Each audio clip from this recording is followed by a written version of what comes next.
हाजरा हजूर जाहरा जहूर बाणी के बोहित धन धन साहिब श्री गुरु ग्रंथ साहिब जी महाराज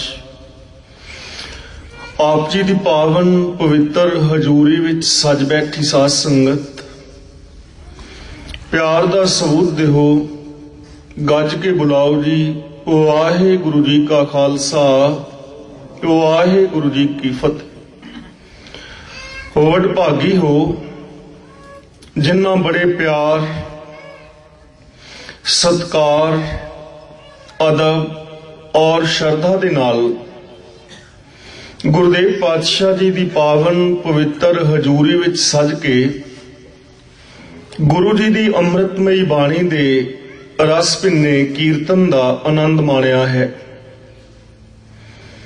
गुरुदेव पातशाह जी की पावन पवित्र बाणी अंदर बड़े प्यारे बचन आए हैं।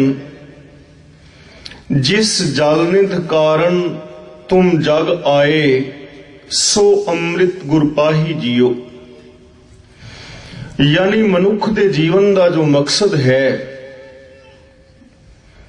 वो है प्रभु परमात्मा दे आत्मक जीवन देने वाले नाम जल की प्राप्ति।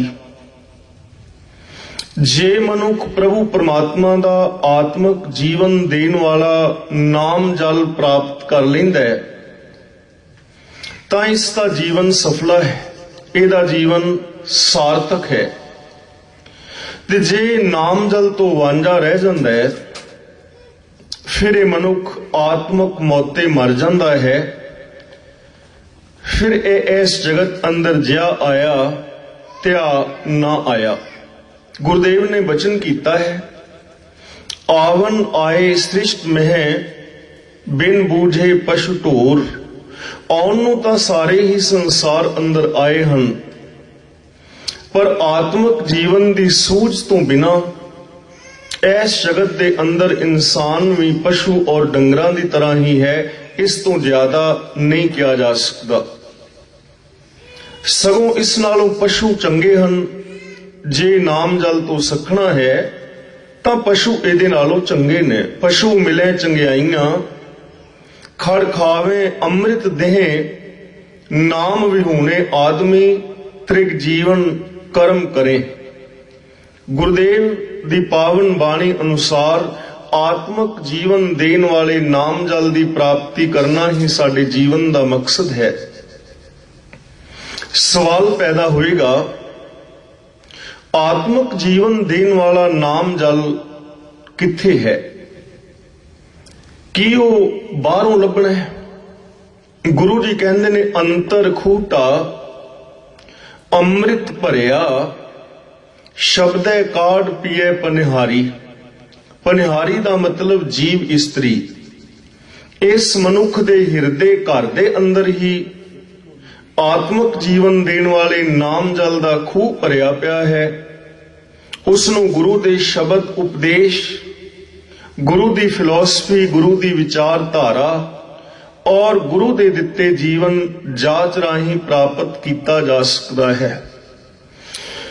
पर मनुख दी जिंदगी किवें बीत रही है? गुरु जी का पावन वचन है कि ज्यों कस्तूरी मिर्ग न जाने भरम दा भरम भुलाया। जिवें मिर्ग दे नाभि दे अंदर कस्तूरी है उसनों सुगंध अंदरों आ रही है पर भरम और भटकना अंदर पै के वो कस्तूरी नूं बाहर समझदा होया आखिर मौत सहड़ लैंदा है पर उसनों वो कस्तूरी बाहरों लभदी नहीं। एवें ये मनुख भी अपने अंदरों उस आत्मक जीवन नूं ना लभ के बाहर मुखी बिरती करन दे कारण दुखी होया फिरदा है।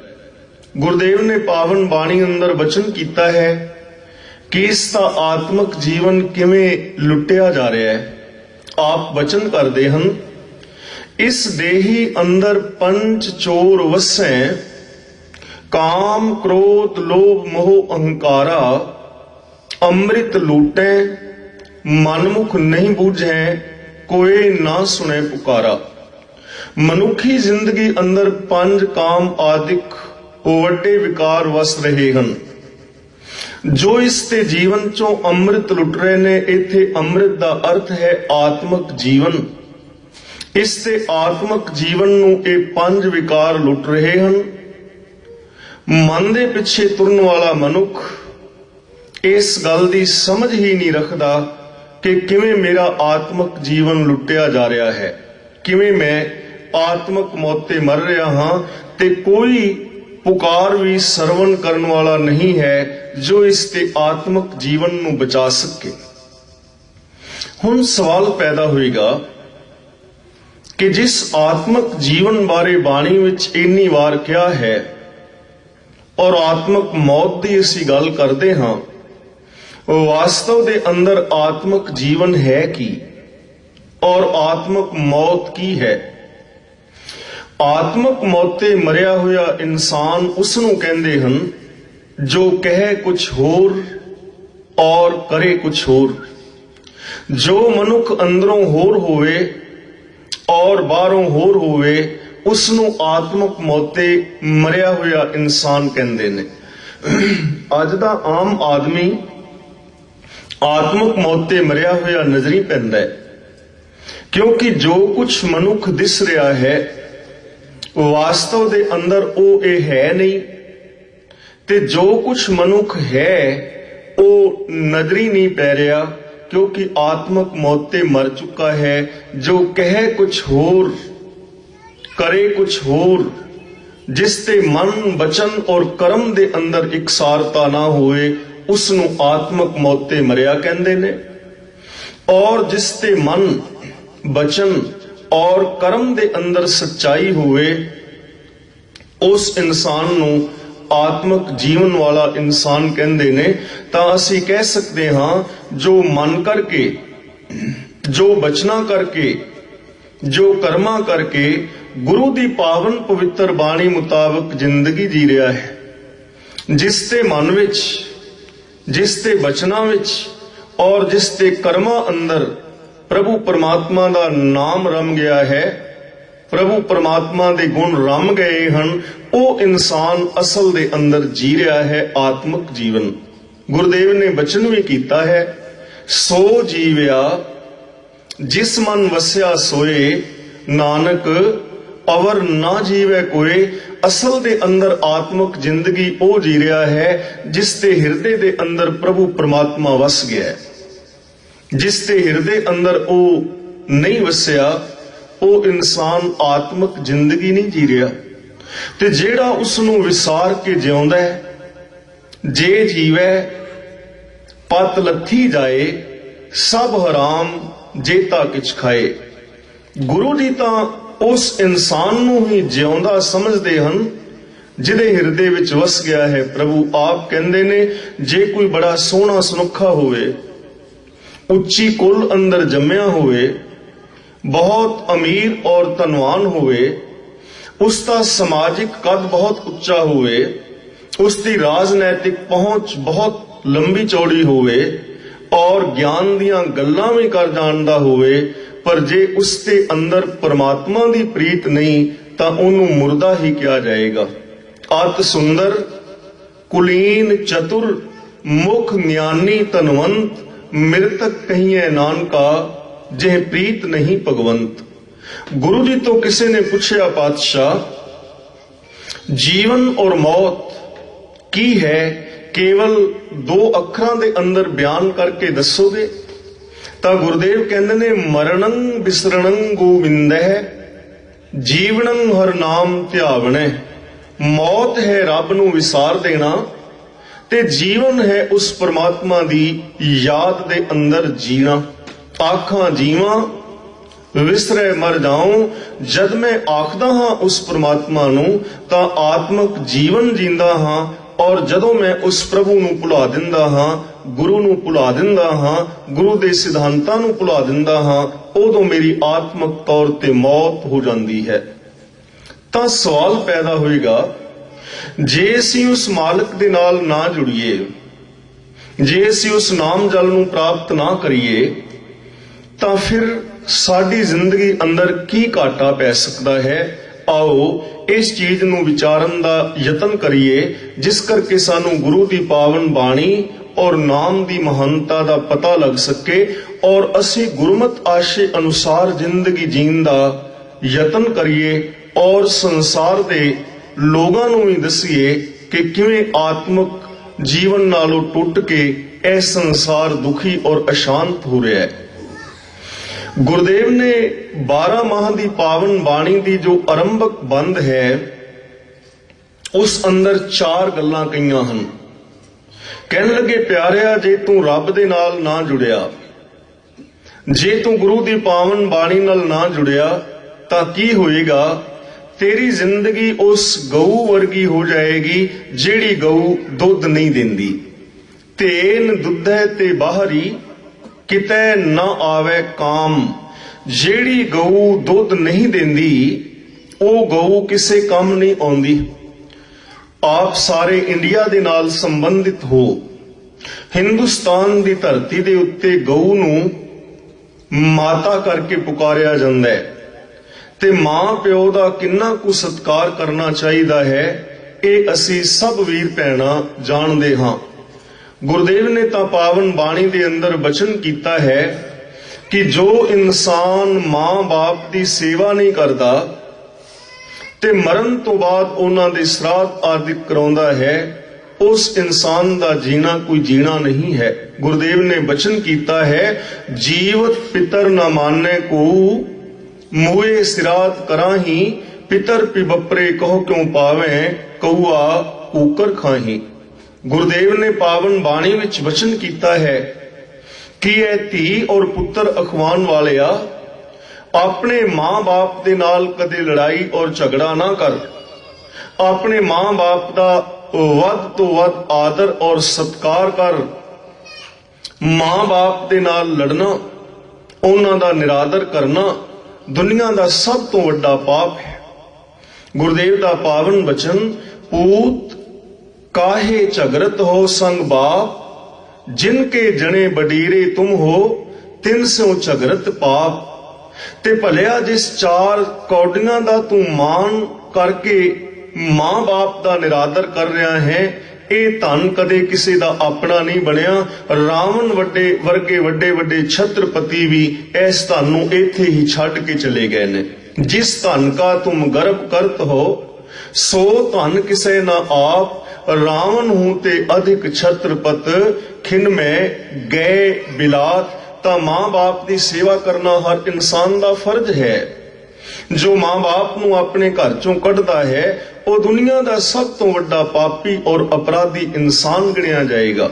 ਭਾਈ ਸਾਹਿਬ ਭਾਈ ਗੁਰਦਾਸ ਜੀ ਤਾਂ ਕਹਿੰਦੇ ਨੇ ਕਿ ਦੁਨੀਆ ਦਾ ਸਭ ਤੋਂ ਵੱਡਾ ਬੇਈਮਾਨ ਔਰ ਅਗਿਆਨੀ ਬੰਦਾ ਉਹ ਹੈ ਜੋ ਆਪਣੇ ਮਾਂ-ਬਾਪ ਦੀ ਸੇਵਾ ਨਹੀਂ ਕਰਦਾ ਤੇ ਸੰਤਾਂ ਬਾਬਿਆਂ ਨੂੰ ਪੂਜਦਾ ਫਿਰਦਾ ਹੈ, ਉਹਨਾਂ ਨੂੰ ਦਾਨ ਪੁੰਨ ਕਰਦਾ ਫਿਰਦਾ ਹੈ। ਦੁਨੀਆ ਦਾ ਸਭ ਤੋਂ ਵੱਡਾ ਬੇਈਮਾਨ ਬੰਦਾ ਉਹ ਹੈ। ਮਾਂ ਪਿਓ ਪਰ ਹਰ ਕਰੇ ਦਾਨ, ਬੇਈਮਾਨ ਅਗਿਆਨ ਪ੍ਰਾਣੀ। ਜੋ ਮਾਂ-ਬਾਪ ਦੀ ਸੇਵਾ ਨੂੰ ਛੱਡ ਕੇ ਦਾਨ ਪੁੰਨ ਕਰਦਾ ਹੈ, ਦੁਨੀਆ ਦਾ ਸਭ ਤੋਂ ਵੱਡਾ ਬੇਈਮਾਨ ਤੇ ਅਗਿਆਨੀ ਹੈ। ਮਾਂ ਪਿਓ ਪਰ ਹਰ ਤੀਰਥ ਜਾਹੇ, 68 ਤੀਰਥ ਘੁੰਮਣ ਵਾਣੀ। ਜੋ ਮਾਂ ਪਿਓ ਦੀ ਸੇਵਾ ਨੂੰ ਛੱਡ ਕੇ ਤੀਰਥ ਯਾਤਰਾ ਕਰਦਾ ਫਿਰਦਾ ਹੈ, ਉਹਨੂੰ 68 ਤੀਰਥ ਤਾਰਨ ਵਾਲੇ ਨਹੀਂ, ਸਗੋਂ ਉਹ ਤਾਂ ਘੁੰਮਣ ਵਾਣੀਆਂ ਦੇ ਅੰਦਰ ਫਸਿਆ ਪਿਆ ਹੈ। ਇਹ ਆਦਰ ਔਰ ਮਾਨ ਸਤਕਾਰ ਹੈ ਮਾਂ ਪਿਓ ਦਾ। ਮੈਂ ਬੇਨਤੀ ਕਰ ਰਿਹਾ ਸਾਂ, ਹਿੰਦੁਸਤਾਨ ਦੀ ਧਰਤੀ ਤੇ ਲੋਕ ਗਊ ਨੂੰ ਮਾਤਾ ਕਹਿੰਦੇ ਨੇ, ਤੇ ਹੁਣ ਮਾਂ ਨੂੰ ਆਪਣੇ ਘਰੋਂ ਕੱਢ ਦੇਣਾ ਚੰਗਾ ਤੇ ਨਹੀਂ ਨਾ। ਜਦੋਂ ਤੱਕ ਗਊ ਦੁੱਧ ਦਿੰਦੀ ਹੈ ਉਦੋਂ ਤੱਕ ਉਸ ਨੂੰ ਲੋਕ ਘਰ ਰੱਖਦੇ ਨੇ, ਪਰ ਜਿਸ ਨੂੰ ਮਾਤਾ ਕਹਿ ਕੇ ਪੂਜਿਆ, ਜਿਸ ਦਿਨ ਉਸਨੇ ਦੁੱਧ ਦੇਣਾ ਛੱਡ ਦਿੱਤਾ, ਉਸ ਗਊ ਨੂੰ ਉਹਨਾਂ ਲੋਕਾਂ ਨੇ ਘਰੋਂ ਕੱਢ ਦਿੱਤਾ।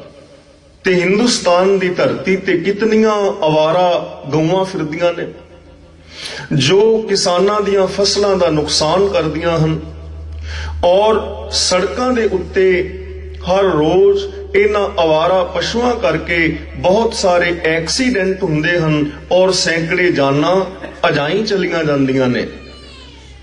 ਉਹ ਗਊ ਕਿਸੇ ਕੰਮ ਦੀ ਨਹੀਂ ਜੋ ਦੁੱਧ ਨਹੀਂ ਦਿੰਦੀ। ਉਹ ਸਮਾਜ ਦਾ ਨੁਕਸਾਨ ਹੀ ਕੇਵਲ ਕਰਦੀ ਹੈ, ਉਹ ਅਵਾਰਾ ਹੀ ਫਿਰਦੀ ਹੈ ਔਰ ਐਕਸੀਡੈਂਟ ਦਾ ਕਾਰਨ ਬਣਦੀ ਹੈ। ਗੁਰੂ ਜੀ ਕਹਿੰਦੇ ਨੇ, ਭਲਿਆ ਜੇ ਆਤਮਿਕ ਜੀਵਨ ਦੇਣ ਵਾਲੇ ਨਾਮ ਜਲ ਦੇ ਨਾਲ ਨਾ ਜੁੜੇਗਾ, ਜੇ ਗੁਰੂ ਦੀ ਪਾਵਨ ਬਾਣੀ ਦੇ ਸਿਧਾਂਤਾਂ ਦੇ ਨਾਲ ਨਾ ਜੁੜੇਗਾ, ਤਾਂ ਤੇਰੀ ਜ਼ਿੰਦਗੀ ਉਸ ਅਵਾਰਾ ਗਊ ਵਰਗੀ ਹੋ ਜਾਏਗੀ। ਨਾ ਤੂੰ ਰੱਬ ਦੇ ਦਰ ਤੇ ਪ੍ਰਵਾਨ ਹੋਏਗਾ, ਨਾ ਤੇਰਾ ਇਸ ਸਮਾਜ ਔਰ ਸੰਸਾਰ ਨੂੰ ਕੋਈ ਲਾਭ ਹੋਵੇਗਾ, ਸਗੋਂ ਤੂੰ ਇਸ ਦੁਨੀਆ ਦੇ ਅੰਦਰ ਜੀਵਨ ਵਿੱਚ ਐਕਸੀਡੈਂਟ ਦਾ ਕਾਰਨ ਬਣੇਗਾ। ਅੱਜ ਰੱਬ ਦੇ ਨਾਲੋਂ, ਗੁਰੂ ਦੇ ਨਾਲੋਂ ਟੁੱਟੇ ਹੋਏ ਇਨਸਾਨ ਕਿਵੇਂ ਇਸ ਸੰਸਾਰ ਦੇ ਅੰਦਰ ਝਗੜਿਆਂ, ਝਾਂਜਿਆਂ, ਬਦੀਆਂ ਔਰ ਕਲੇਸ਼ਾਂ ਅਤੇ ਟਕਰਾਵ ਦਾ ਕਾਰਨ ਬਣੇ ਪਏ ਨੇ।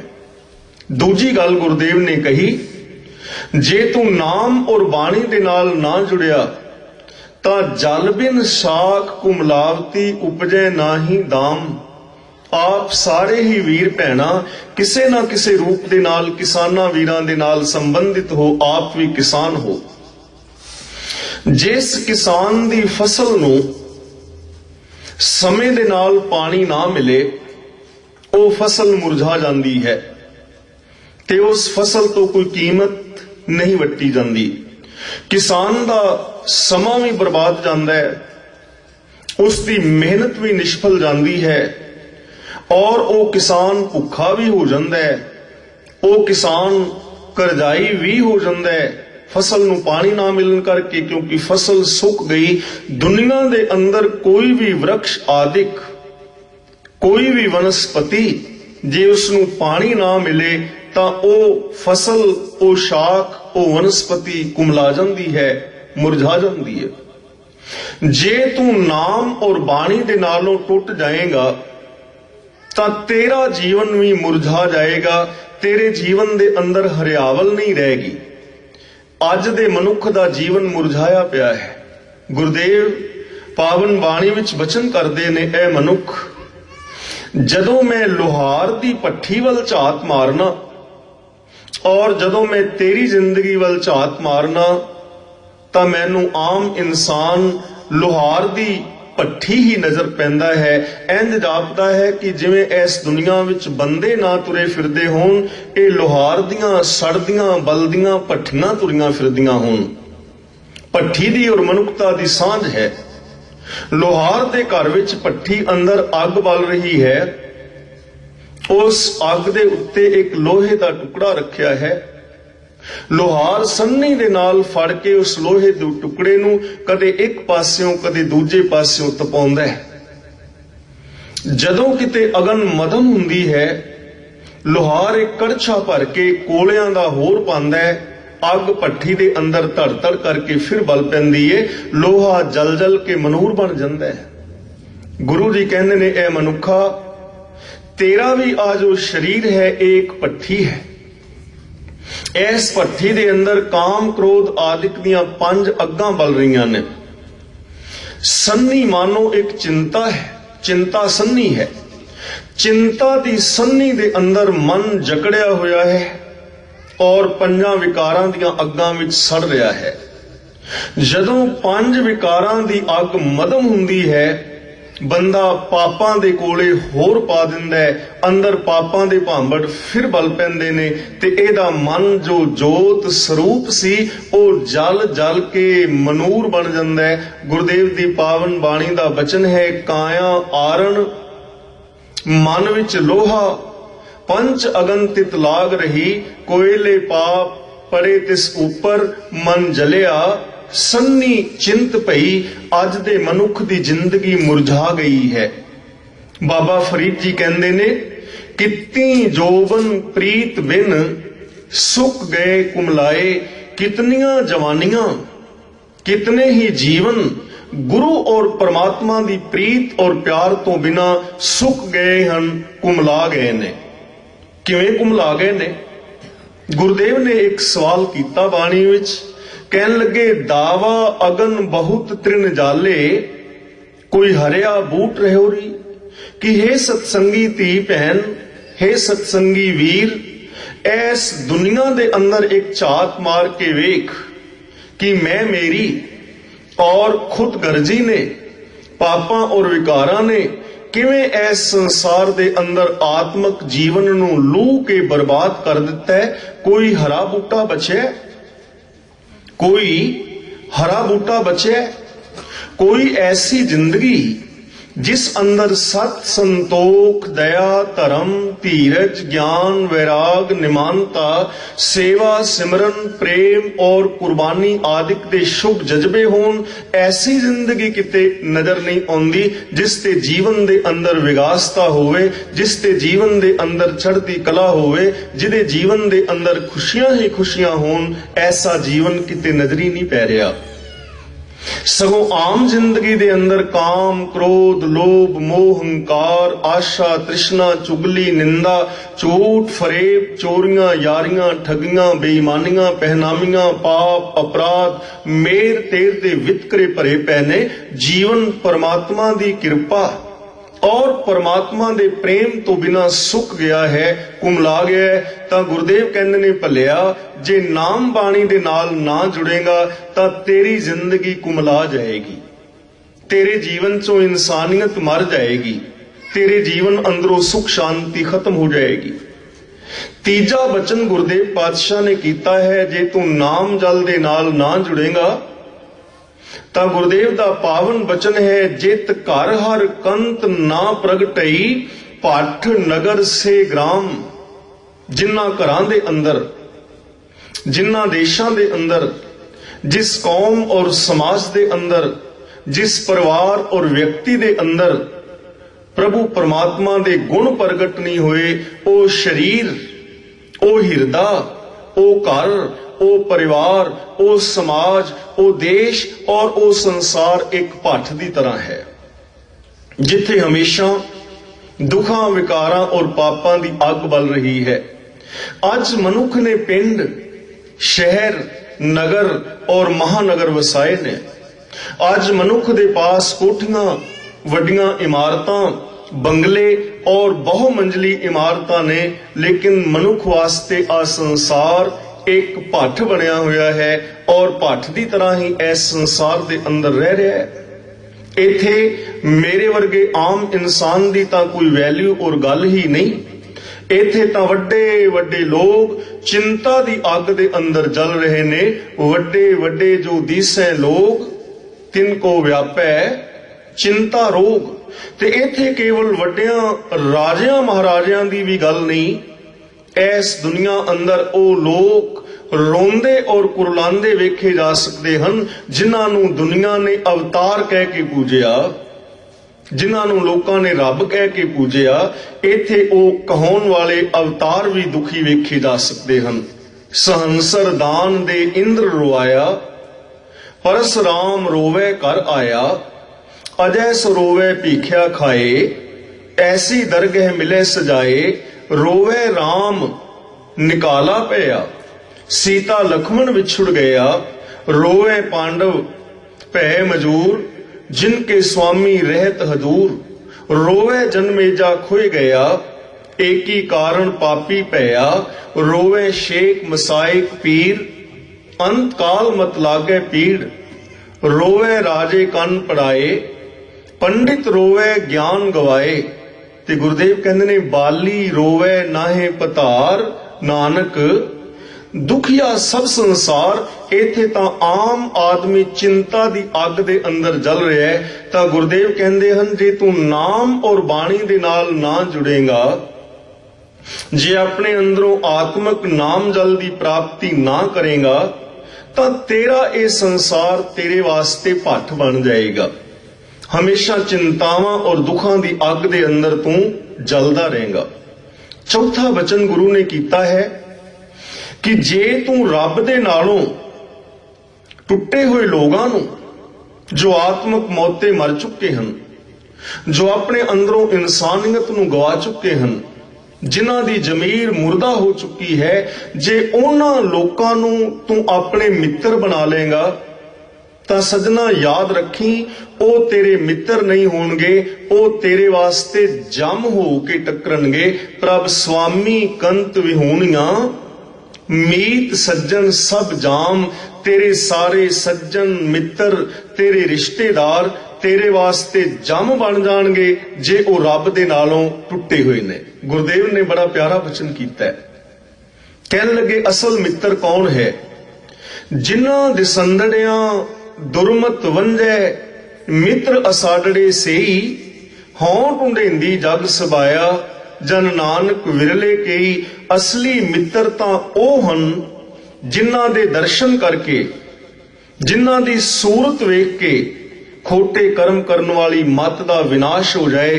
पर गुरु जी कहंदे ने ऐसे किन्ने कु सज्जन और मित्र ने जिन्हां दे दर्शन करन दे नाल ही विकारी मत खत्म हो जाए। मैं इस जगत अंदर ढूंढ रही हां, लेकिन विरले विरले ऐसे गुरमुख प्यारे ने जिन्हां दे दीदार करन दे नाल खोटी मत दूर हुंदी है। असली मित्र कौन है? ओए साजन ओए मीत प्यारे, जो हमको हर नाम चितारे। असली सज्जन और मित्र ओही है जो मैनू प्रभु परमात्मा दा नाम चेते करा दवे। असली सज्जन और मित्र ओ है जो मैनू गुरु दे नाल जोड़ दवे। गुरुदेव दे पावन चरनां विच असीं रोज अरदास करदे हां, सेई प्यारे मेल जिन्ना मिलिया तेरा नाम चित आवे। हे गुरुदेव पिता रहमत और बख्शिश कर, मैनू अपने उन्हां प्यारियां दा मिलाप करा जिन्हां दे मिलाप दे नाल तेरा नाम चेते आ जाए, जिन्हां दे मिलाप नाल तेरी बाणी चेते आ जाए, जिन्हां दे मिलाप सदका मैं तेरे सिद्धांतां, तेरी फिलॉसफी और तेरी विचारधारा दे नाल जुड़ सकां। इसलिए गुरुदेव कहंदे ने भलिया जे तू नाम जल दे नाल ना जुड़िया और गुरु दे नालों टुटे हुए इंसानां दे नाल तू प्रीत पा लई तां तेरे ओ सज्जन तेरे वास्ते जम बन के टकरनगे। गुरुदेव दी पावन बाणी दा वचन भी है, कली अंदर नानका जिन्ना दा अवतार, पुत जनूरा धी जनूरी, जोरू जिन्ना दा सरदार। साडी जिंदगी अंदर दो किस्म दे सज्जन मित्र आउंदे हन। मैं उन्हां दोवां मित्रां दा जिक्र करदियां। साडे घर विच अज एक मेहमान आया है। शाम नूं प्रशादा पानी छकन दा समा होया है ते असीं कहने आ वीर जी प्रशादा तैयार है, प्रशादा छक लो। ते ओ वीर जी झूठे जे दंद कढ के कहंदा पहला छकन जोगा करते लो, पहला छकन जोगा करते लो। हुण छकन जोगा करन वास्ते शराब दी बोतल लिया के सामने रखी है, नाल दो पड़ोसी होर आ गए ने।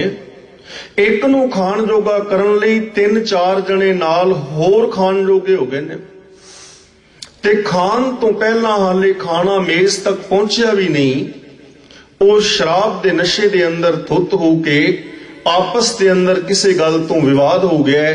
उत्थे ही कोलियां खिलरियां हुईयां हन और उल्टियां कर रहे ने, मुंह कुत्ते चट रहे ने।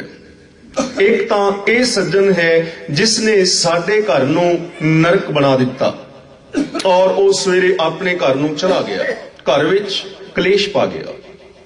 अगले दिन एक होर रिश्तेदार आया, शाम हुई है, उसनू क्या है भाई साहब प्रशादा तैयार है, प्रशादा छक लो।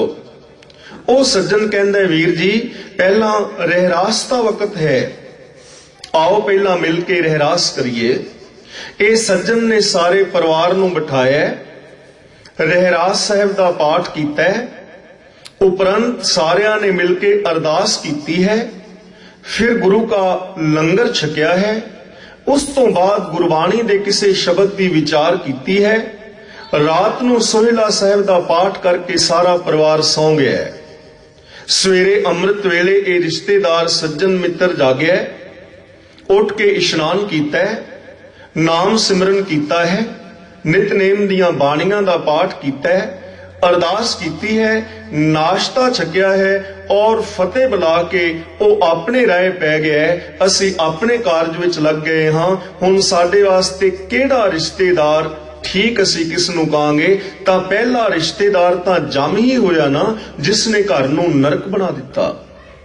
असल रिश्तेदार, असल सज्जन और मित्र रब दे नाल जुड़िया होया इंसान ही हो सकता है। इसलिए गुरु जी कहन लगे, भलिया जे रब दे नालों टुटियां दे नाल अपनी फ्रेंडशिप पा लवेगा, वो तेरी जिंदगी दे अंदर जम बन के टकरनगे और तैनू आत्मक मौते मार देणगे। क्योंकि जो जैसी संगत मिले सो तैसो फल खाए।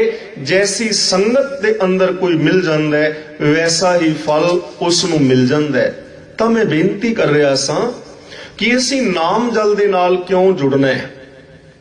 जे नाम जल दे नालों टुट जावांगे, साडा अपना भी, साडे परिवार दा भी, आउण वालियां पीढ़ियां दा भी, इस समाज और संसार का भी एक बहुत वड्डा नुकसान होएगा। पर जे असी नाम बाणी दे नाल जुड़दे हां तां फिर की मिलेगा।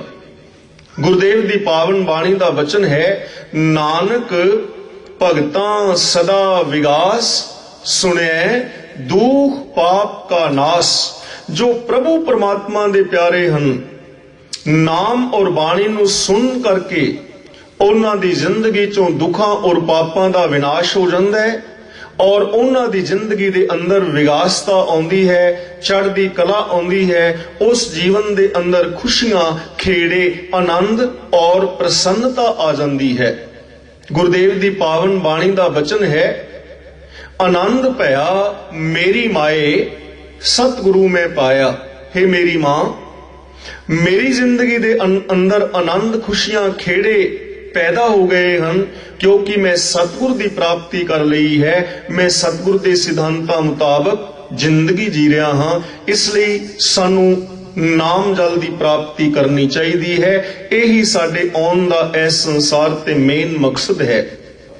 सवाल पैदा होएगा, उस नाम जल नू असीं किवें पाईए? तां गुरुदेव की पावन बाणी दा वचन है, बाणी गुरु, गुरु है बाणी, विच बाणी अमृत सारे। असी ये पाठ कट्ठा पढ़ दिन्ने आ, विच बाणी अमृत सारे। जदों असी पढ़ांगे अमृत सारे तां इहदा मतलब हो जाएगा कि बहुत सारे अमृत, कई सारे अमृत। पर पावन बाणी का कथन है, नानक अमृत एक है, दूजा अमृत ना है, अमृत तां केवल एक है। त्यो अमृत है प्रभु परमात्मा दा नाम। अमृत हर हर नाम है मेरी जिंदड़िए, हर अमृत बिख ले जाए राम। तां फिर इथे पाठ की होया, विच बाणी अमृत सारे। ओ वीर भैणां जानदे हन जो गुरबाणी दी व्याकरण बारे थोड़ी बहुती नॉलेज रखते ने, चाहे ABC ही जानते होन गुरबाणी व्याकरण दी। अमृत दे तत्ते थले औंकड़ लगा होया है।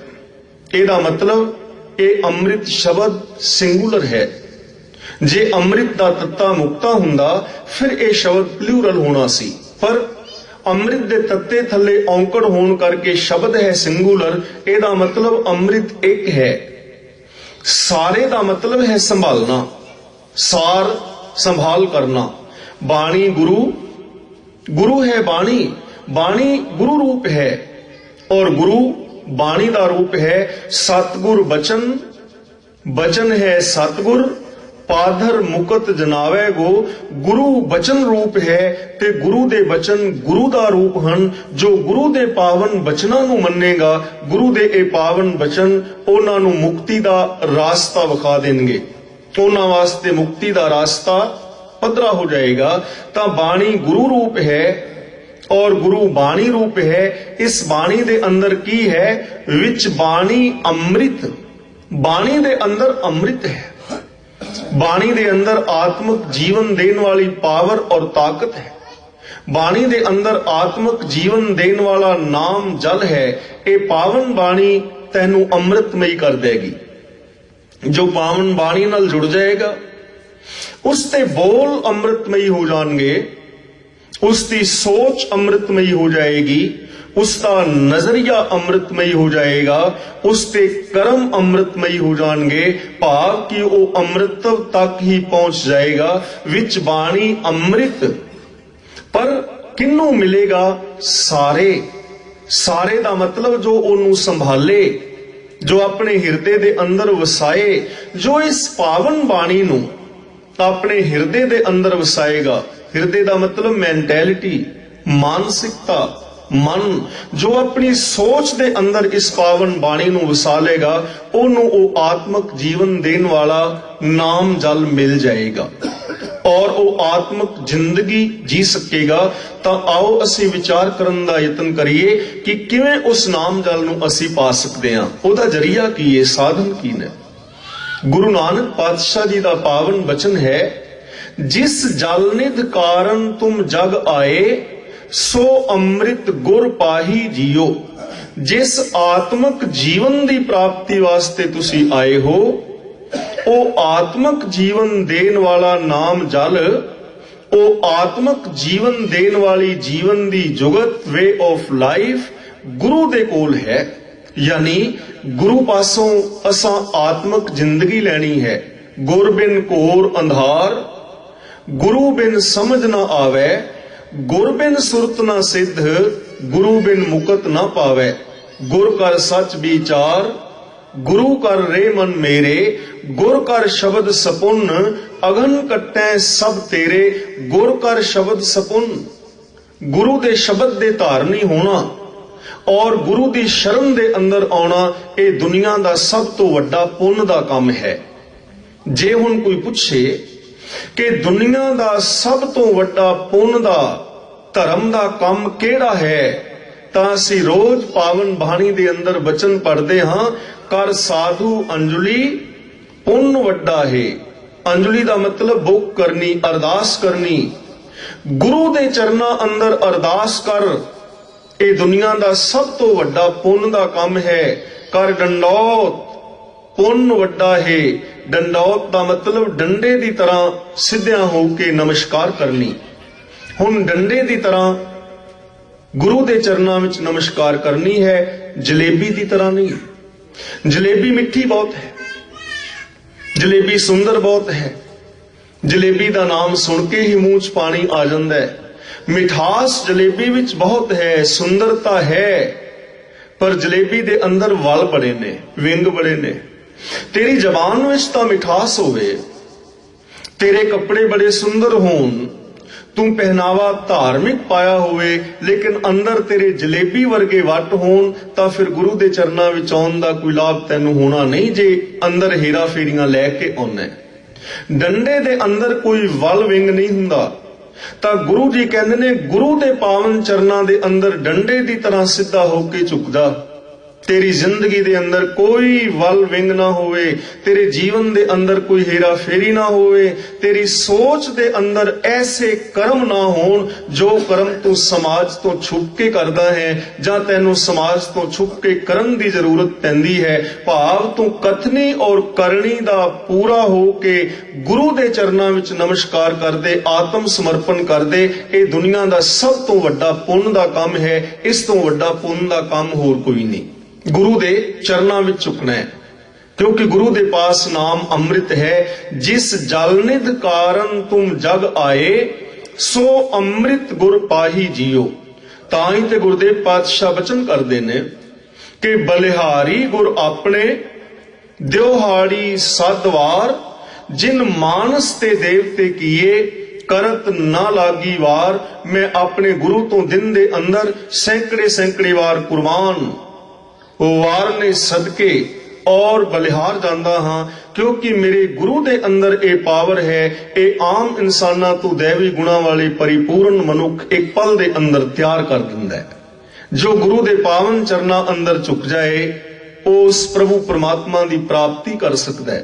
पर गुरु जी कहंदे ने जे गुरु तो कुछ पाना चाहना है तां छोड़ो वेश भेख चतुराई, दुबधा ए फल नाही जियो। मेन अड़चन किथे है? धार्मिक मनुख दी जिंदगी विच मेन प्रॉब्लम की है, मेन अड़चन की है? इसने पेश तां धार्मिक पहनावा पहनया है, धार्मिक पेश बनाया है, धार्मिक चिन्ह धारण कीते ने, शक्ल धर्मियां वाली बनाई है, बोली इसकी धर्मियां वाली है, लेकिन कर्म इसके धर्मियां वाले नहीं हैं। ਜ਼ਿੰਦਗੀ ਦੇ ਅੰਦਰ ਉਹ ਚੀਜ਼ ਕਿਤੇ ਲਾਗੂ ਨਹੀਂ ਹੈ। ਇਹਨੂੰ ਕਹਿੰਦੇ ਨੇ ਵੇਸ਼ ਭੇਖ, ਯਾਨੀ ਬਾਹਰੀ ਤੌਰ ਤੇ ਧਾਰਮਿਕ ਪਹਿਨਾਵੇ ਪਹਿਨਣੇ, ਬਾਹਰੀ ਤੌਰ ਤੇ ਧਰਮੀਆਂ ਵਾਲੀ ਸ਼ਕਲ ਬਣਾਣੀ, ਲੇਕਿਨ ਕਰਮ ਧਰਮ ਤੋਂ ਬਿਲਕੁਲ ਉਲਟ ਹੋਣੇ। ਇਹਨੂੰ ਕਹਿੰਦੇ ਨੇ ਵੇਸ਼ ਭੇਖ, ਇਹਨੂੰ ਕਹਿੰਦੇ ਨੇ ਦੁਬਦਾ। ਦੁਬਦਾ ਦਾ ਮਤਲਬ ਦੋ ਵਿਧਾ, ਦੋ ਵਿਧਾ ਦਾ ਮਤਲਬ ਦੋ ਤਰ੍ਹਾਂ ਦਾ ਜੀਵਨ, ਕਹਿਣਾ ਹੋਰ ਤੇ ਕਰਨਾ ਹੋਰ।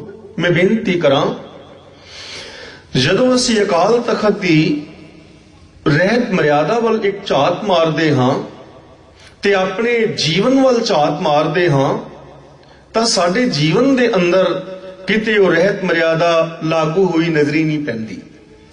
ਅਸੀਂ ਆਪਣੇ ਜੀਵਨ ਵਿੱਚ ਫੇਲ ਹਾਂ ਜਾਂ ਪਾਸ ਹਾਂ। ਜੇ ਇਸ ਦਾ ਅੰਦਾਜ਼ਾ ਲਗਾਉਣਾ ਹੋਵੇ ਤਾਂ ਸਾਡੇ ਜੀਵਨ ਅੰਦਰ 3 ਸਮੇਂ ਐਸੇ ਆਉਂਦੇ ਹਨ ਜਦੋਂ ਅਸੀਂ ਆਪਣੇ ਆਪ ਦੀ ਪਰਖ ਔਰ ਪੜਚੋਲ ਕਰ ਸਕਦੇ ਹਾਂ। ਸਭ ਤੋਂ ਪਹਿਲਾ ਸਮਾਂ ਆਉਂਦਾ ਹੈ ਜਨਮ ਦਿਨ।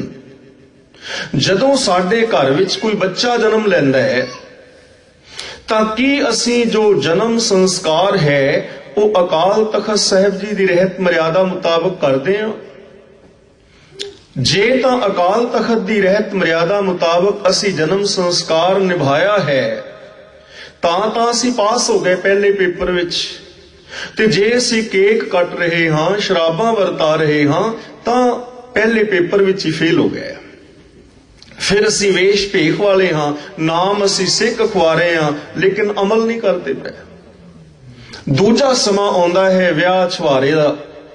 ਕੀ ਅਸੀਂ ਕੁੜਮਾਈ ਗੁਰੂ ਗ੍ਰੰਥ ਸਾਹਿਬ ਜੀ ਦੀ ਹਜ਼ੂਰੀ ਵਿੱਚ ਅਕਾਲ ਤਖਤ ਦੀ ਮਰਿਆਦਾ ਮੁਤਾਬਕ ਕਰਦੇ ਹਾਂ? ਵਿਆਹ ਅਕਾਲ ਤਖਤ ਦੀ ਮਰਿਆਦਾ ਮੁਤਾਬਕ ਆਨੰਦ ਕਾਰਜ ਨਿਭਾਉਂਦੇ ਹਾਂ?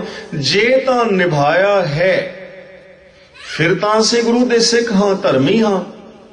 ਤੇ ਜੇ ਅਸੀਂ ਸਿੱਖ ਅਖਵਾਉਂਦੇ ਹਾਂ ਪਰ ਸਾਡਾ ਆਨੰਦ ਕਾਰਜ ਉਸ ਰਹਿਤ ਮਰਿਆਦਾ ਮੁਤਾਬਕ ਨਹੀਂ, ਤਾਂ ਫਿਰ ਵੇਸ਼ ਭੇਖ ਵਾਲੀ ਦੁਬਦਾ ਵਾਲੀ ਚਾਲ ਹੈ। ਕਹਿ ਕੁਝ ਹੋਰ ਰਹੇ ਹਾਂ, ਕਰ ਕੁਝ ਹੋਰ ਰਹੇ ਹਾਂ। ਤੀਜਾ ਸਮਾਂ ਆਉਂਦਾ ਹੈ ਮਰਨ ਸੰਸਕਾਰ, ਕਿਉਂਕਿ ਮੌਤ ਤੇ ਹਰ ਘਰ ਵਿੱਚ ਹੋਣੀ ਹੈ, ਹਰ ਇਨਸਾਨ ਦੀ ਹੋਣੀ ਹੈ।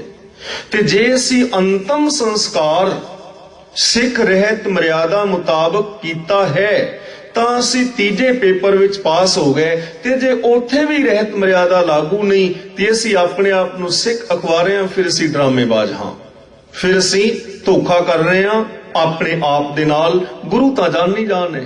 ਗੁਰੂ ਜੀ ਕਹਿੰਦੇ ਹਨ, ਜੇ ਆਤਮਿਕ ਜੀਵਨ ਪਾਣਾ ਚਾਹੁੰਦਾ ਹੈ ਤਾਂ ਛੋਡੋ ਵੇਸ਼ ਭੇਖ ਚਤੁਰਾਈ, ਦੁਬਦਾ ਇਹ ਫਲ ਨਹੀਂ ਜਿਓ। ਭਲਿਆ ਦੁਬਦਾ ਦੇ ਅੰਦਰ ਇਹ ਫਲ ਨਹੀਂ। ਦੋ ਤਰ੍ਹਾਂ ਦੀ ਜ਼ਿੰਦਗੀ ਜੀਣੀ ਛੱਡ ਦੇ। ਕੇਵਲ ਧਾਰਮਿਕ ਭੇਸ਼ ਪਹਿਨਣ ਦੇ ਨਾਲ ਕੋਈ ਬਾਤ ਨਹੀਂ ਬਣੇਗੀ। ਅਸਲ ਦੇ ਅੰਦਰ ਗੁਰੂ ਦੀ ਪਾਵਨ ਪਵਿੱਤਰ ਬਾਣੀ ਦੇ ਉੱਤੇ ਅਮਲ ਕਰਨਾ ਪਵੇਗਾ। ਆਓ ਜਰਾ ਇੱਕ ਝਾਤ ਉਹਨਾਂ ਵੱਲ ਮਾਰੀਏ ਜਿਨ੍ਹਾਂ ਨੇ ਦੋ ਵਿਦਾ ਜੀਵਨ ਨਹੀਂ ਜੀਵਿਆ, ਜਿਨ੍ਹਾਂ ਨੇ ਵੇਸ਼ ਔਰ ਭੇਖ ਧਾਰਨ ਨਹੀਂ ਕੀਤਾ, ਜੋ ਕਥਨੀ ਔਰ ਕਰਨੀ ਦੇ ਪੂਰੇ ਸਨ, ਔਰ ਜਿਨ੍ਹਾਂ ਨੇ ਆਤਮਿਕ ਜੀਵਨ ਦੇਣ ਵਾਲਾ ਨਾਮ ਜਲ ਗੁਰੂ ਤੋਂ ਪ੍ਰਾਪਤ ਕੀਤਾ। ਉਹਨਾਂ ਦੀ ਜ਼ਿੰਦਗੀ ਕੈਸੀ ਸੀ ਔਰ ਉਹ ਕਿਵੇਂ ਏਡੀਆਂ ਵੱਡੀਆਂ ਕੁਰਬਾਨੀਆਂ ਕਰ ਗਏ, ਕਿਉਂਕਿ ਉਹ ਨਾਮ ਬਾਣੀ ਦੇ ਨਾਲ ਜੁੜੇ ਹੋਏ ਸਨ।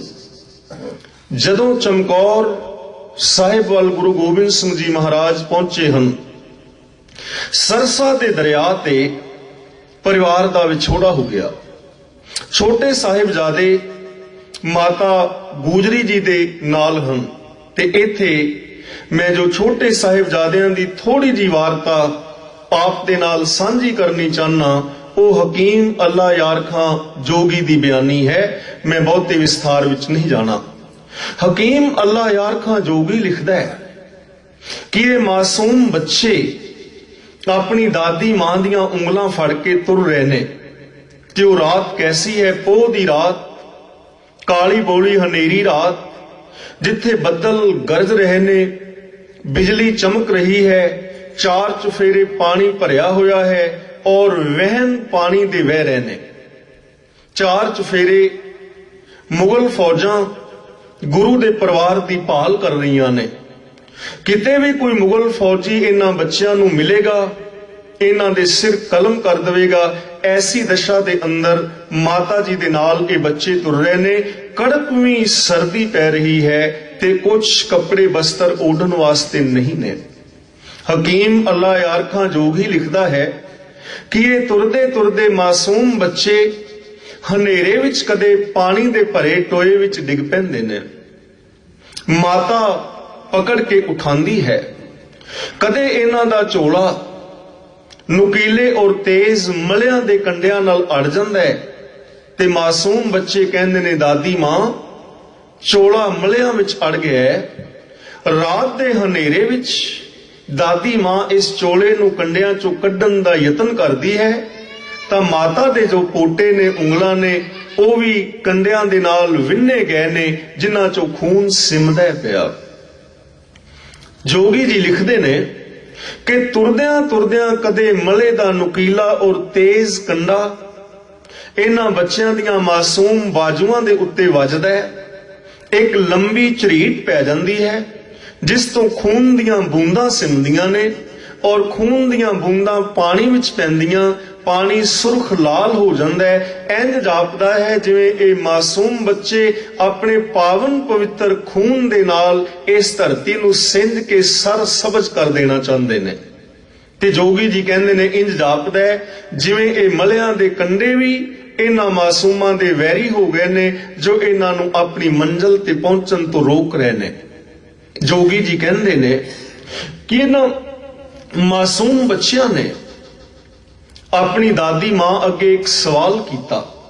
ਕਹਿਣ ਲੱਗੇ, ਦਾਦੀ ਮਾਂ ਸਾਡੇ ਤੋਂ ਕੋਈ ਗਲਤੀ ਹੋ ਗਈ ਹੈ, ਸਾਡੇ ਤੋਂ ਕੋਈ ਭੁੱਲ ਹੋ ਗਈ ਕਿ ਸਾਡੀ ਮਾਤਾ, ਸਾਡੇ ਪਿਤਾ, ਸਾਡੇ ਵੱਡੇ ਵੀਰ ਔਰ ਸਾਡੇ ਪ੍ਰਾਣਾਂ ਤੋਂ ਪਿਆਰੇ ਸਿੰਘ ਸੂਰਮੇ ਜੋ ਸਾਨੂੰ ਆਪਣੀ ਜਿੰਦ ਜਾਨ ਨਾਲੋਂ ਜ਼ਿਆਦਾ ਪਿਆਰ ਕਰਦੇ ਸਨ, ਸਾਨੂੰ ਇਸ ਦਸ਼ਾ ਦੇ ਅੰਦਰ ਇਕੱਲਿਆਂ ਛੱਡ ਕੇ ਚਲੇ ਗਏ। ਕੀ ਕੋਈ ਭੁੱਲ ਹੋਈ ਹੈ? ਹੇ ਦਾਦੀ ਮਾਂ, ਅਸੀਂ ਕਿੱਧਰ ਜਾ ਰਹੇ ਹਾਂ? ਜੋਗੀ ਜੀ ਕਹਿੰਦੇ ਨੇ, ਦਾਦੀ ਮਾਂ ਦੇ ਪਾਸ ਇਸ ਸਵਾਲ ਦਾ ਕੋਈ ਜਵਾਬ ਨਹੀਂ ਕਿ ਕਿੱਧਰ ਜਾ ਰਹੇ ਹਾਂ, ਕਿਉਂਕਿ ਅੱਗੇ ਕੋਈ ਰਿਸ਼ਤੇਦਾਰ ਨਹੀਂ ਜਿੱਥੇ ਜਾ ਰਹੇ ਹੋਣ, ਅੱਗੇ ਕੋਈ ਮੰਜ਼ਿਲ ਨਹੀਂ ਜਿੱਥੇ ਜਾ ਰਹੇ ਹੋਣ।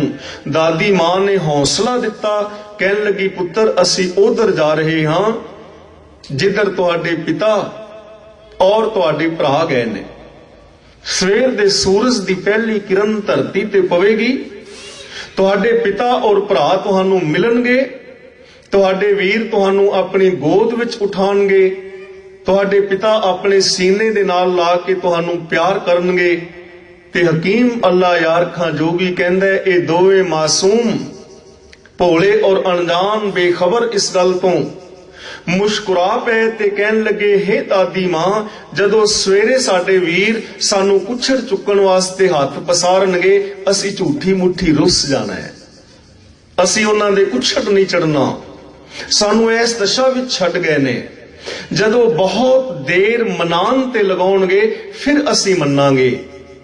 ਤੇ ਹਕੀਮ ਅੱਲਾ ਯਾਰ ਖਾਂ ਜੋਗੀ ਕਹਿੰਦਾ ਹੈ, ਇਹਨਾਂ ਮਾਸੂਮਾਂ ਨੂੰ ਪਤਾ ਨਹੀਂ ਕਿ ਹੁਣ ਸਾਨੂੰ ਮਨਾਉਣ ਵਾਲੇ ਕਿਸੇ ਵੀ ਨਹੀਂ ਆਉਣਾ।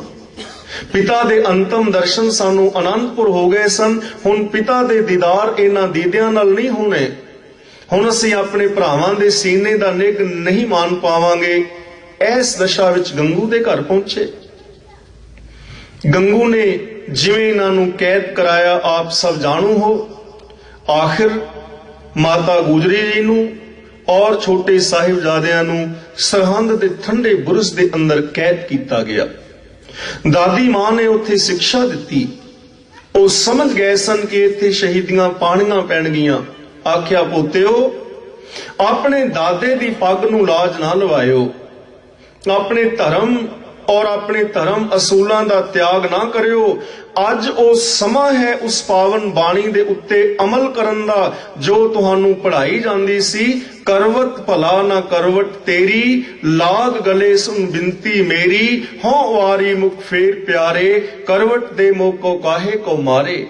ਜੋ ਤਨ ਚੀਰੇ ਅੰਗ ਨਾ ਮੋਰੋਂ, ਪਿੰਡ ਭਰੈ ਤੋ ਪ੍ਰੀਤ ਨਾ ਤੋਰੋਂ। ਬੱਚਿਓ, ਅੱਜ ਸਮਾਂ ਹੈ ਜੋ ਤੁਸੀਂ ਬਾਣੀ ਸੁਣਦੇ ਸੀ, ਸੂਰਾ ਸੋ ਪਹਿਚਾਨੀਏ, ਜੋ ਲਰੈ ਦੀਨ ਕੈ ਹੇਤ, ਪੁਰਜਾ ਪੁਰਜਾ ਕਟ ਮਰੈ, ਕਬਹੂ ਨਾ ਛਾੜੈ ਖੇਤ। ਆਖਿਰ ਇਹਨਾਂ ਮਾਸੂਮ ਬੱਚਿਆਂ ਨੂੰ ਲਾਲਚ ਦਿੱਤੇ ਗਏ, ਡਰਾਵਾ ਦਿੱਤਾ ਗਿਆ ਕਿ ਤੁਸੀਂ ਆਪਣੇ ਧਰਮ ਦਾ ਤਿਆਗ ਕਰ इस्लाम दे धारनी बन जाओ, तुहानू राज सिंघासन दिता जाएगा।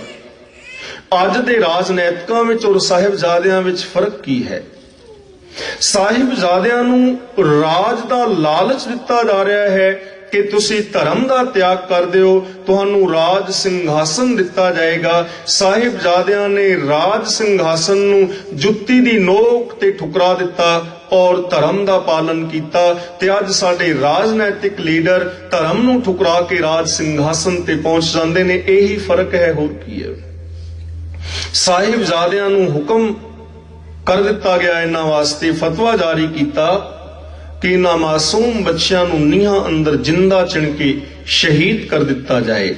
वो मासूम जो नाम बाणी दे अभ्यासी, जो आत्मक जीवन प्राप्त कर चुके सन, उन्हां नू जदों अंतम इच्छा पूछी गई कि बच्चों तुहाडी अंतम इच्छा की है, साहिबजादे बड़े प्रसन्न हुए।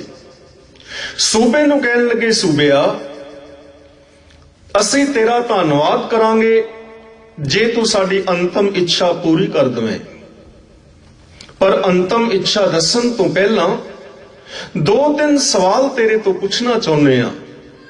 साडा पहला सवाल यह है कि आ जो सामने जल्लाद हाथ दे अंदर तलवार लैके खड़े हन, इस तलवार दे नाल साडे आशीष कट्टोगे? सूबे सरहंद ने सोचा है मासूम बच्चे डर गए ने। यह हस के कहन लगा, हां तुहाडे शीश इस तलवार नाल कट्टे जाणगे जे तुसी धर्म दा त्याग ना कीता। इसे करके जल्लाद नू खिलारिया गया है। साहिबजादियां ने दूजा सवाल किया, ऐ सूबा जदों इस तलवार दे नाल साडे धड़ तो साडा शीश वखरा करोगे तां यह तलवार साडे खून दे नाल लिबड़ जाएगी? कहन लगा, जरूर लिबड़ेगी। ते जदों फिर साडे खून दे नाल लथपथ हुई तलवार नू किसे किल्ली दे नाल टंगोगे तां साडे खून दियां बूंदां धरती ते गिरनगियां? कहन लगा, जरूर गिरनगियां। ऐ सूबा सरहंद, फिर साडी अंतम इच्छा यह है कि जिस तलवार दे नाल साडे धड़ तो साडे शीश वखरे कीते जान, साडे खून दे नाल लथपथ हुई उस तलवार नू उस बुरज दे दरवाजे नाल टंग देना जिथे साडी दादी मां कैद है, क्योंकि उथों खून दियां बूंदां गिरनगियां, साडी दादी मां वेखेगी और खून दियां बूंदां नू वेख के दादी मां दे हिरदे दे अंदर खुशी दी लहर दौड़ जाएगी कि मेरे पोते हस हस शहीदियां तां पा गए हन, पर उन्हां ने धर्म दा त्याग नहीं कीता और वास्तव दे अंदर वो आत्मक जिंदगी जीण वाले अज भी सानू आत्मक जीवन दे रहे ने। सूबा सरहंद या समय दी सरकार ने यह सोचा कि गुरु दे 2 मासूम बच्चों दियां मासूम जोतां नू मैं सदा वास्ते नीहां अंदर चिण के बुझा देंगा, पर ओ जोतां बुझियां नहीं, ओ जोतां अज भी जग रहीआं ने।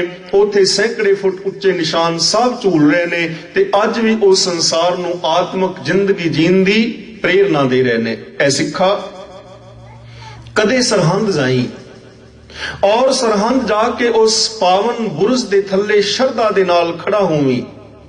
जदों शरदा भावना और विश्वास के नाल खड़ा होवे, 2 हाथ जोड़ नेत्र बंद कर ध्यान करके अरदास करी ते एक सवाल पूछी कि हे माता गुजरी, लोग तां अपने पोतियां नू राज सिंघासन तक पहुंचांदे ने ते हे मेरी माता तू अपने मासूम पोतियां नू इस बुरज दे अंदर लैके बह गई और अपने मासूम पोतियां नू नीहां दे अंदर चुना दिता।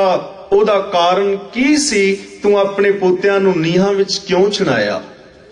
तां सिखा जदों शरदा दे नाल अरदास करेगा, माता गुजरी दी आवाज तैनू उस गुंबज तो सुनाई देवेगी, हे मेरे पुत्रा मैं अपने पोतियां नू तां नीहां विच चुनाया सी कि तेरे पोते न्यूजीलैंड और इंग्लैंड कनेडा दे अंदर पक्के हो सकन। तेरे पोते राज सिंघासन तक पहुंच सकन ते तू अणख इज्जत और गैरत दी दस्तार सजा के इस संसार दे अंदर जी सके। मैं अपने पोतियां दी कुर्बानी नीहां दे अंदर दे के तेरे वास्ते एक सिक्खी दा महल उसार चलनी आ। जे वो पोतियां दी कुर्बानी ना दिंदी तां अज तू सिक्खी दे महल दा आनंद ना मान सकदा। इसलिए प्यारे सिख, तेरे कदम आज सरहंद दी दीवार वल वधने चाहिए ने, ना कि तेरे कदम किसी डेरेदार और डेरियां वल जां डेरेदार बाबियां वल वधन। तेरे कदम गुरु ग्रंथ साहिब दे शरण विच आउण लई वधन। तेरे कदम सरहंद दी दीवार वल वधन।